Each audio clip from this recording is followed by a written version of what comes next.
Hello, and welcome to another edition of DPCC TV. Did I say that right? DPCC TV? Yeah, the District Parent Coordinating Council TV. My name is Sam Rafford. I'm the president for the District Parent Coordinating Council, and I'm your host, along with Jessica Barwalker, second vice president of the DPCC. And we are really excited because we have a really great show for you today. We are really fortunate. We have one of the original founders of the District Parent Coordinating Council who is here with us, and it's Reverend Conzu Pointer. We'll give him a minute to introduce himself. Good evening, Sam. It's good to see you. Jessica, it's good to be with you. I'm pleased to see the District Council moving in the direction that it's moving. And I was driving down Abbott Road the other day and thought of Michael Mulvaney, the first president, and said that in my mind, Mike would be pleased. Oh, well, now that's an encouraging word, you know what I'm saying? And so we really happy to stand on the foundation that y'all laid. And so we thank you for the hard work that y'all laid for us. And we also very fortunate, and we have a former school board member and our current Erie County clerk, Mr. Chris Jacobs. Thank you, Sam. Thanks very much for having me. It's great to see Reverend Pointer. We served together on the board for a period of time and ran together. So it's great to be here to talk about schools. And so the fact that we got two former school board members means we obviously here talking about the school boards today. And so what's important right now is the elections are going on. The elections are going to be on Tuesday, May 7th. And so, you know, starting out, why don't y'all just really talk to us in short about what your experience was like on the school board, and then we'll talk a little bit more about the upcoming election. Well, I served for about 7.5 years as an at-large member, and there's 9 members on the board, as you know.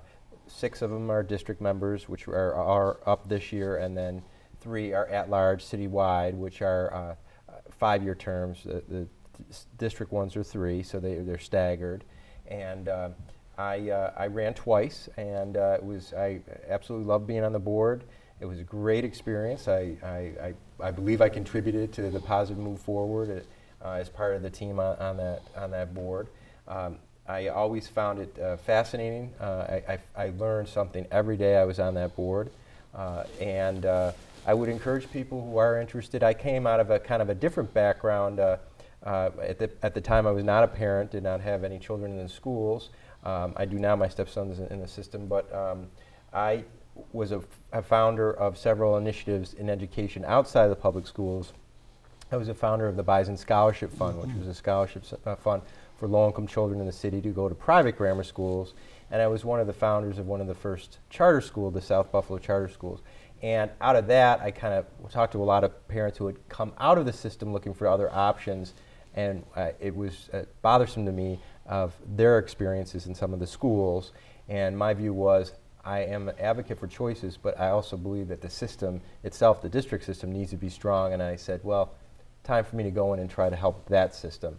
And running was a great experience. It's a lot of work, but it's the greatest learning experience. You come to the board much more knowledgeable and ready to serve just through the experience of running, I believe, than when you started. Because in particular, I believe the petition process, which is a very significant process for the school campaign, the school board campaign, is essentially what we did is a lot of door-to-door, and that's when you talk to a lot of parents and get a feel for what people are experiencing, what they're thinking, and the type of changes they want. Well, thanks just for sharing that, because people probably would call that a non-traditional candidate. In other words, you came in, you had an experience of what people actually, the consequences of the school system, and you decided to come in and make a change. So that's a good motivation to run. So thanks for sharing that. I've always felt that the boards that I function best on, and I had different iterations of the board. There was changes on turnover, people who left. When there was good diversity on the board, certainly racially, ethnically, but also experience-wise, people who came to the board from a experience of an administrative experience, which we have a decent amount of more, people who came more for a parent experience, a special needs parent experience. I believe my experience on a new model of education in charter school was valuable, how the board works in a charter school environment. And also I did have some business experience, and I hope that provided a benefits on the financial side.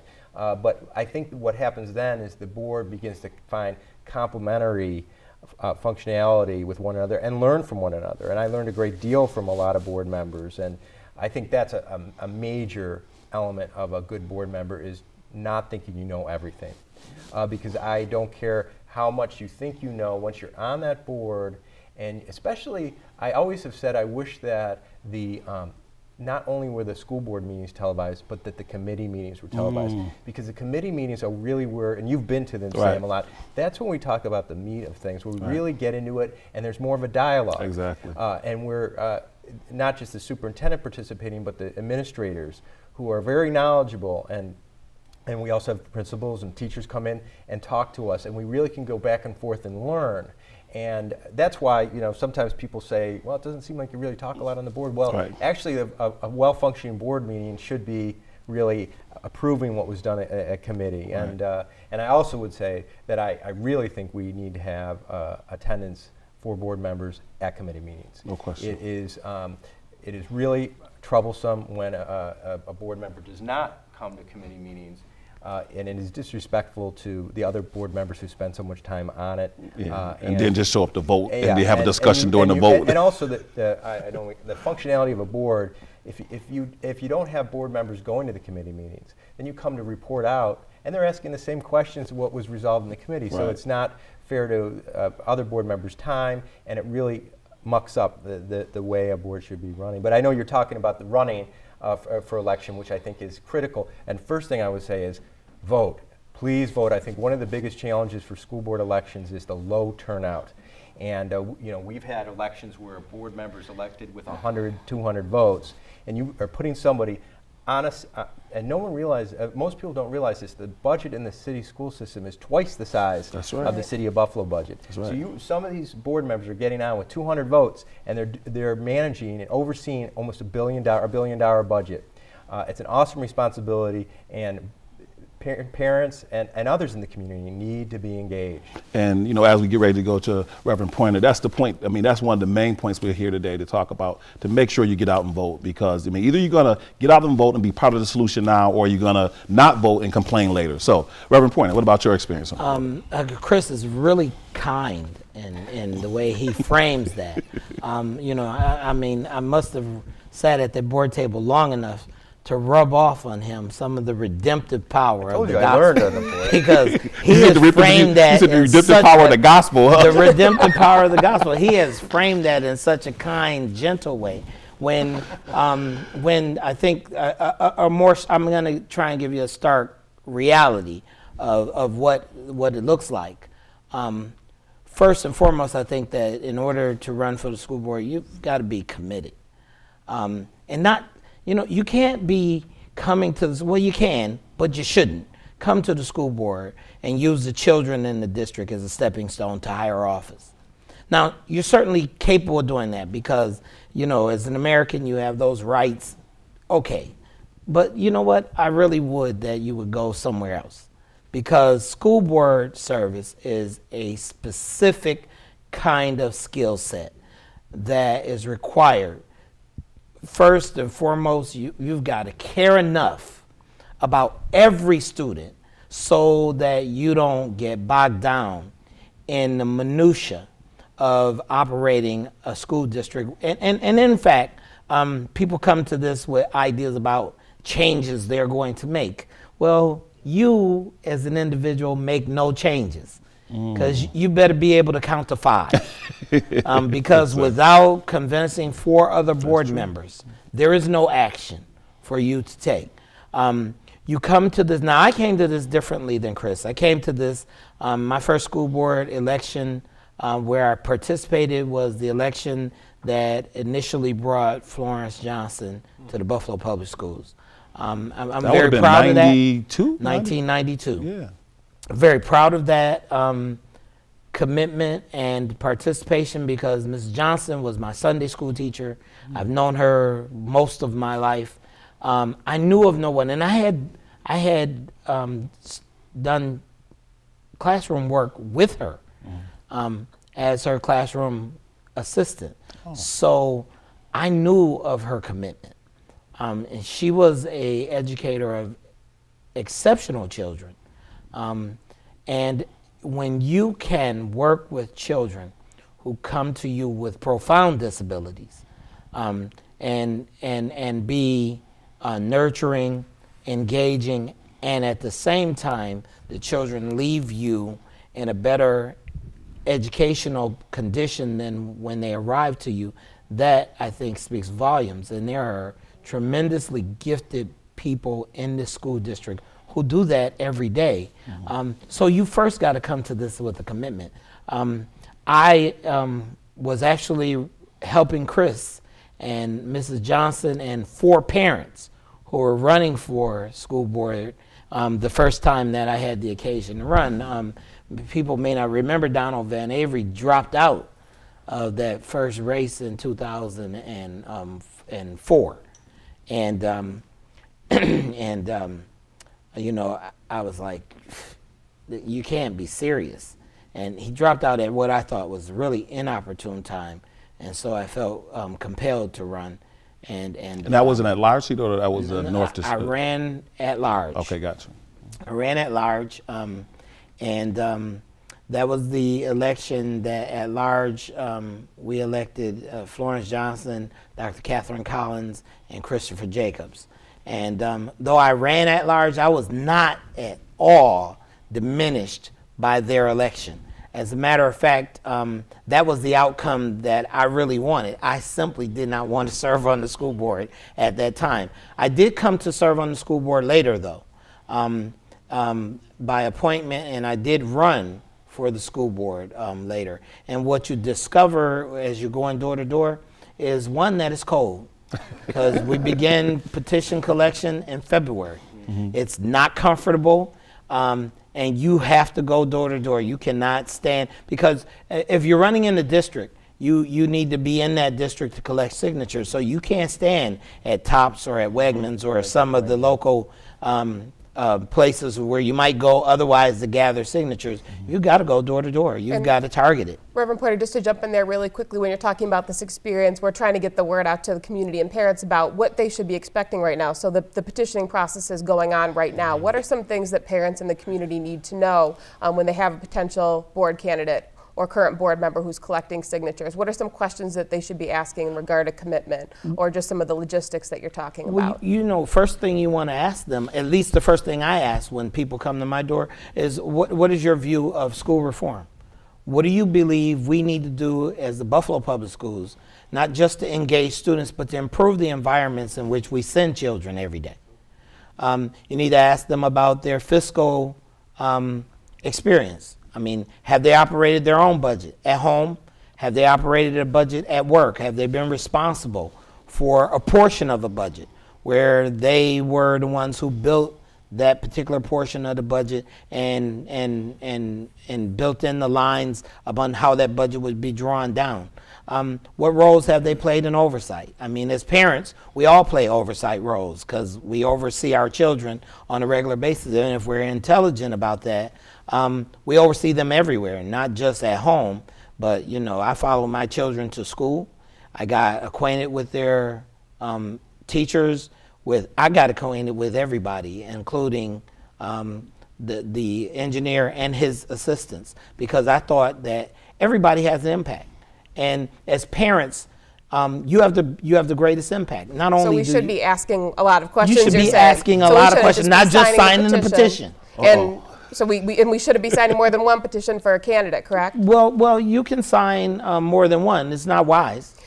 Because one of our signatures will get disqualified, right? One of your signatures will be good and the rest won't. So, you know, be mindful that you get a chance to sign one petition in each district. So ask questions and be informed. You gotta ask questions and make sure you're supporting somebody you actually would like to see on the board, not just because they rang the bell. We got to take a short break, you know, so our audience can hear some real important information. But just give us 1 minute. We'll be back with you in 1 minute here at DPCC TV. Hello, I'm Sam Radford, the president for the District Parent Coordinating Council. And I'm Jessica Bauer-Walker, second vice president for the District Parent Coordinating Council. And parents, we have a very, very important message that we're bringing you.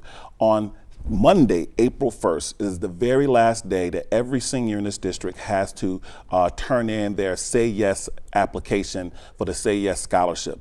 If you didn't know, you should know that every single person who graduates from a Buffalo public or charter high school gets to go to college on a full scholarships. So if you want to take advantage of that full scholarship, you have to have your application in. April 1st is the last day for that scholarship. We have over 2,000 children who are eligible for that scholarship. About 600 of you haven't filled in the application. And so we're saying to you parents, check. If your child is a senior or you know somebody that's a senior, please make sure that they get that application filled out. You can fill out the application by going to Say Yes Buffalo. That's sayyesbuffalo.org. It's a one-page application. You can fill it out right online. You can also go to see your guidance counselor in your school, or you can call us at the District Parent Coordinating Council, but please get the application filled out. Parents, this is a very exciting time in the city of Buffalo and for our children. Not only do we have our children being afforded an opportunity for a free college education, but we have the Board of Education elections coming up on May 7th, where 6 members of 9 of the Board of Education will be up for election. So right now, be aware, candidates are out petitioning. You should be talking to them, asking them questions, and on May 7th, that's right, May 7th. That's a date we need to be keeping in our heads. That's voting day. We need to be getting out there. We need to be voting. We need to be organizing in our schools. We need to be organizing in our faith communities and our block clubs. People have won Board of Education elections by less than 30 votes, so you really can make a difference. So please be educating yourself, be talking to other parents, be talking to community members, be talking to candidates. The Board of Education has a budget of almost $1 billion and is overseeing over 32,000 up to 36,000 children. So it's very important for us to be engaged and let people know your vote makes a difference, so you need to get out there on May 7th and vote. And parents, remember, we make the difference, so let's make the difference. Hi, welcome back to DPCC TV. My name is Jessica Barr-Walker, Second Vice President of the District Parent Coordinating Council. And I'm Sam Radford, the President of the District Parent Coordinating Council.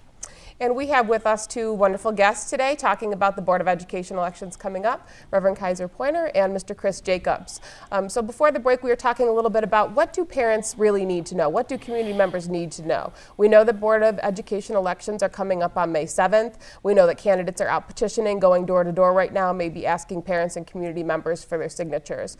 So Mr. Jacobs, could you tell us a little bit about what does the process look like from today all the way up to when petitioning closes and then voting day on May 7th? And what should we be aware of and engaged in that process? Again, as I mentioned, the petitioning process, especially for the district races, is a really big part of the election because it is for a small amount of turnout, a low amount of turnout, you need to get a lot of signatures to be on. You need 500 signatures. And I don't even know for city council how many you have to vote, but 500 too. 500. So, and city council, a lot more people out there voting and aware of it. So it's a challenge. I think most candidates, when they go out, they tend to have what people call a palm card that might have some information about what they want to achieve on the board, their platform, if you will, and also maybe a little bit of their background. And you would ask a good question. What do you ask somebody to at the door, and you are only really able to sign 1 petition for a district member. If you do more than that, you're potentially negating your signature. Right. So it is of real value, and while you have somebody at your doorstep, you should ask them, why are you running? And there might be a real passion for a particular reason, and maybe that compels you, but I think the answer is, Reverend Pointerman, your background, do you understand your role on the board? I think I know when I ran, there was some really great board training for interested people who want to run the board to understand what the role of the board is, that it is the policy-making body of the Board of Education. It is, you're not running the day-to-day operation of the schools, and so to understand, you're setting the overall vision for the district where it's heading and monitoring. It's probably important to say that training is out there now. Good, so for people who are interested, that training is still available. I remember at that point Denise Hanlon spoke at it and talked about that, and also talked about the time commitment, because board meetings themselves can last a long time on a Wednesday night, 4 or 5 hours, but then you have committee meetings every on the off weeks. And then you're typically meeting on other things. You're doing constituent call relations. I always try to visit a school every week. I tell you, I never learned more than when I went out to schools. Every time I went to a school, I picked up something from the principal or saw something going on and brought it back. And really, that's one role I think the board members do. They're the eyes and ears to come back to the board and kind of convey what they're, how are things going. And a lot of times you hear what's going on in the board, or we're going to do this for administrators, and you see in the district that's not, the schools, they're not happening that way.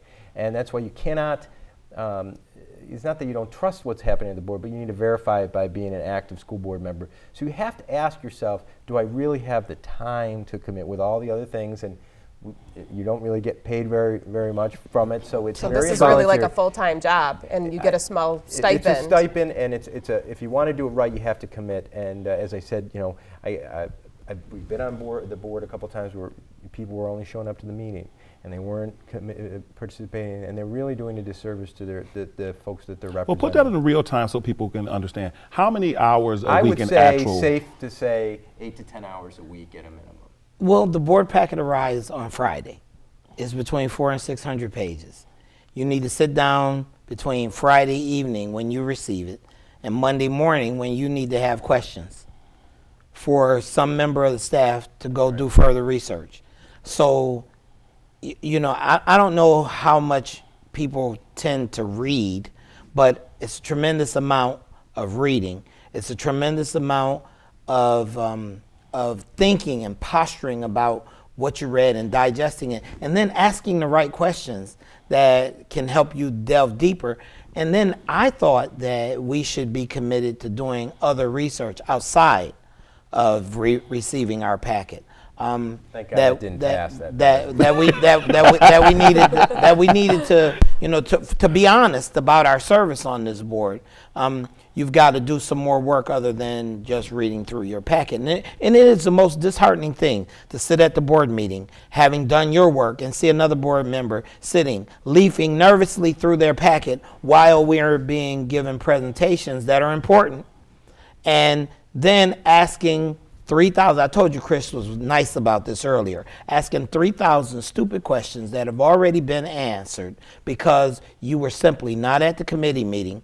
You were not at the place where we got a chance to ask staff those questions, and you have spent no time in the schools in your district. So you really say it's important that you have the time to That's be a board member, and so people should be asking about that. Just if I could also, we've been having a little grump session of our past experience, but I will say also the great thing about I now have the honor to be Erie County Clerk, serve the county of Erie. I value what I do, and I'm really grateful, but I think what I did on the school board was probably as important or more important, the education system. It was a great honor to serve there. I also think it is a lot of work to run, but it's a short period of time.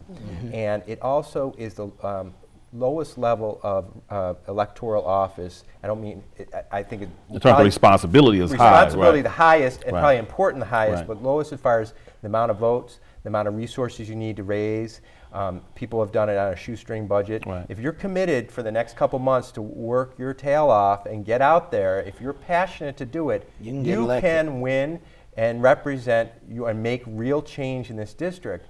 And the other thing that I really enjoyed about the school board, it was really democracy, as I think we sometimes wish it was in other levels of government. You often see the Congress talking and on TV. Usually that guy or woman is there talking and no one else is in the chamber. They don't really debate anymore. We sit at the table across from one another, hopefully civilly, talk and talk back and forth about our views in a back and forth way and learn from others as we go. And that doesn't happen at many levels of government anymore. And that I thought was so exciting. And folks like I loved serving with Betty Jean Grant because we would battle on the board, but she said, when we're done that day, we're colleagues again. We're not going to hold grudges. We're going to move on. We're both passionate. People on the school board are passionate. But that is the great opportunity, and it enables people to come from different perspectives, much easier than other levels of representative government. And that's something, so we talked a little bit about the frustrations, but I think I adored being on the board, and I think people who have an inkling about it, spend some time, call the DPCC or your training sessions, and to get a little more information. There's still time if they right. want, or to get Not much though.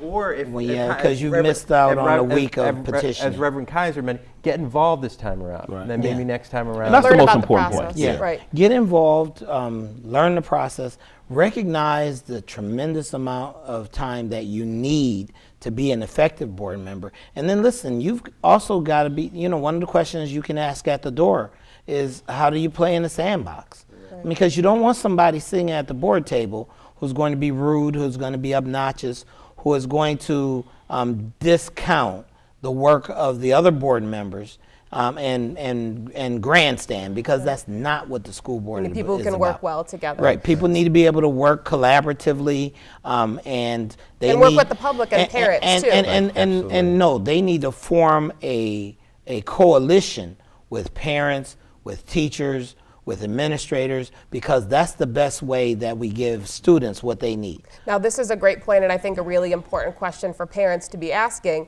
How do you plan to partner with parents? That's because a some great board question. members are very effective at partnering with parents, and some board members don't necessarily see that as their role. So, you know, in that theme there, what can parents do to make a difference in the election? So we've talked about some of the things that board members need to do and what a good board looks like. How can board members make a difference? Because Mr. Jacobs, you talked about how not very many people actually turn out. What's the turnout rate for the Board of Education elections? And then what can parents and community do to organize to make sure that a candidate that represents their interests, that represents parents in the community, ends up sitting around that board table in May? I mean, we need to work to resolve the bigger issue of the low turnout. I just think, you know, I think we need to revisit whether this is the right time to have it and things like that. But it is what it is right now. And the turnout has been generally 5% or less, correct? Yeah, 5% Right. or less. What I would say is, I think then right now, though, your vote is really significant because there has been, I think, people who won by one vote in the school board races. But if you're a parent or a concerned citizen and you're interested in a candidate that you've met, perhaps hosting something in your neighborhood to have them come. If a candidate has the opportunity to meet 15, 20 people, that's a lot for a candidate. And if they all have people they can reach out to. So those sort of things can make a big difference. And I agree with you as far as how you were going to work on an ongoing basis with the parent community, working with the DPCC, PTOs, and so forth, because we cannot be out everywhere. We need to stay engaged. And it is easy to start getting more and more insular and not listen anymore and just come to the board meeting. And you're really doing a disservice again. You are representing the community. You have to stay engaged to be an effective representative. And we're not just talking about getting elected, but recognize that once you get past that hurdle of getting elected, that it is going to require a considerable amount of your time over the course of a week. And listen, be honest about the stipend is $5,000 a year. If you are honest about your time and you're giving the right amount of time, it works out to be about $1.50 for every hour that you spend reading, researching, asking questions, plus you have travel deeper, costs, cell phone bill, going to special events, talking with parents, talking with teachers, working collaboratively with administrators, and then you know, you also have board training that you have to take that's mandatory at some levels. There's a fiscal training you have to take. You can't skip it. It's part of the certification to be a board member. There are committee meetings which are extremely vital because the committee meetings are the nuts and bolts about what's done on Wednesday night. See, what you see on public access is the consent agenda, where we simply get together on Wednesday night and we vote in policies, we vote in recommendations of the superintendent, those kinds of things. But that's not the real work of the board. The real work of the board is done in the committees. It's done when you visit your school, when you're talking with parents, at a community event, when the board is out having hearings and listening in the various quadrants of the city. Those are the really important things that, what Chris and I collaborated on the renaming of All High Stadium. We went to community meetings 6 times so that we could hear from the community what they thought. And then we put forward a name and went back to the community and asked again. And we got pushback. But I think in the end, we ended up with the right name on the stadium. Let me ask this question as we begin to wrap up here. This is a really important question. I've heard board members say that, you know, I'm on the board, but at the end of the day, you know, I don't have any real power. I mean, the superintendent is the one who really run the district, and I've heard situations where superintendents, you know, don't give. We've asked board members for information. They say, "Well, I can't get the information from the superintendent or the staff either." I mean, so the truth, from your experience in real terms, for those people out there who got a question, do board members really have power? Do they really affect what goes on, or is that really the Teachers Federation and the administration that's controlling the school district, and board members are really just a rubber stamp? Well, now, look. This school district employs 6,000 people plus. The board employs one person, the superintendent of schools. And so be clear about that, because board members don't hire teachers. Board members don't hire administrators. Do board members control the school district, yes or no? Board members have the authority to control the school district, but that again is about your individual commitment to actually do the work of reading, of researching, of being in your schools, of asking the pertinent questions, of having a coalition that you work with that inform you, because there are there's no way you're going to be in 65 buildings. What about you, Chris? I think certainly there's often frustrations when you realize you can't do something that you want because of a contractual constraint or so forth. But you do have a lot of power. You do hire the superintendent, and if you do your research and understand your power, what you have, your rights as a board member, there's a lot of leverage you have. Right. And so there's a lot you can do, and I think you have to work with other board members. Alone, you're like no everyone power. else, but at a 5 vote, you're very powerful. So I think there's a lot you can influence, and so I think that it is a critical part of our community, and if you're interested in doing that, whether it's on the board or supporting one or being involved in what you're doing in the DPCC, I just don't think there's anything more important for this community. Well, thank you for sharing that. So in closing, you heard it here.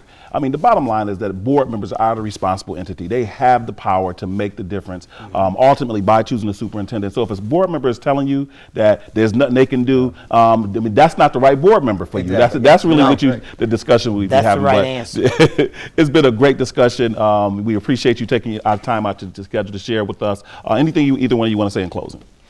I thank you for having me come in and have this conversation with you. Look, I cannot stress to parents enough that on Election Day, on May 7th, you need to make sure that you get out and vote. I would say the same thing, get out and vote and bring someone else with you so we can get this numbers up, because there's nothing more important than our school system for this community. Anything in closing? Get out and vote. I think that's our message here. And organize parents and organize members in your church, your block club, et cetera, because as we've heard, small numbers make a big difference. Absolutely. So you can make a difference in this election. And from the DPCC, we just want to say that we're out here fighting for you every day and fighting with you every day. But at the end of the day, this is where the fight begins. If you go out and you vote now, and we get the people in there who are going to do the things that we know need to be done, we don't have to complain about it later. So please, let's all come together, do the work we need to do on the front side, and there'll be a lot less work to do on the back side. So thank you again for joining us on DPCC TV, and we'll see you in the next edition.